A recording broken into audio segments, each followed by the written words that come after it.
ସଂସଦରେ ଏସ୍ଆଇକୁ ନେଇ ହୋଇପାରେ ଚର୍ଚ୍ଚା, ପ୍ରଧାନମନ୍ତ୍ରୀ ବି ଆରମ୍ଭ କରିବେ ଆଲୋଚନା। ସରକାରୀ ଟଙ୍କାରେ ବାବରୀ ମସଜିଦ ନିର୍ମାଣ କରିବାକୁ ଚାହୁଁଥିଲେ ନେହେରୁ, କିନ୍ତୁ ଏହି ନେତା ବାଧା ଦେଇଥିଲେ। ସରକାରୀ ଚାକିରି କ'ଣ କରିଥାନ୍ତେ, କିନ୍ତୁ ବିଜେପି ଆସି କହିଲେ ଭୁଲ କଲେ ବୋଲି ସେ ଚିନ୍ତା କରିଥିଲେ। 7 ବର୍ଷରେ 432 ପ୍ରବାସୀ ଶ୍ରମିକଙ୍କ ମୃତ୍ୟୁ, ଶ୍ରମମନ୍ତ୍ରୀଙ୍କ ଆଲୋଚନା।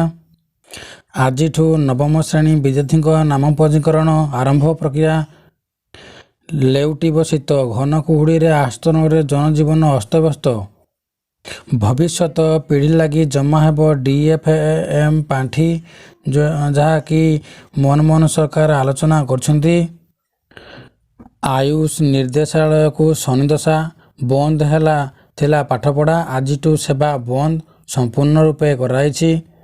TCS ପକ୍ଷରୁ NH-55ର କଣ୍ଟାବଣିଆଠାରେ ଆଲୋକୀକରଣ ବ୍ୟବସ୍ଥା ଲୋକାର୍ପଣ କରାଯାଇଛି।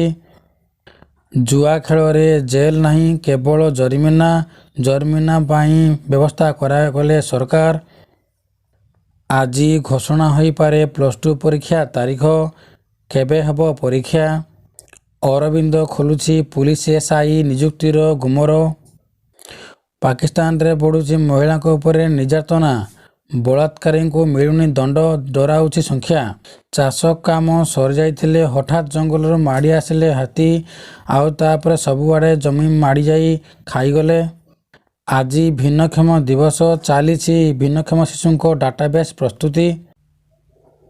LICକୁ ଇନଭେଷ୍ଟମେଣ୍ଟ ବିଷୟରେ ପରାମର୍ଶ ଦେଉନାହିଁ ଅର୍ଥମନ୍ତ୍ରାଳୟ। ଆଦାନୀରେ LICର ଇନଭେଷ୍ଟମେଣ୍ଟ SOP ଅନୁସାରେ କରାଯାଇପାରେ। ଭାରତ ଆସୁଛନ୍ତି ରୁଷ ରାଷ୍ଟ୍ରପତି ପୁଟିନ, ଦୁଇ ରାଷ୍ଟ୍ର ମଧ୍ୟରେ ସ୍ୱାକ୍ଷରିତ ହେବ ଏକ ଚୁକ୍ତି। କଲ୍ୟାଣସିଂହପୁରରେ ହାତୀ ଆକ୍ରମଣରେ ଯୁବକ ଗୁରୁତର ହୋଇଛନ୍ତି। ବଢ଼ୁଛି HIV ସଂକ୍ରମଣ, 15 ବର୍ଷରେ 200% ବୃଦ୍ଧି, ଚେତାବନୀ ଦେଲାଣି WHO।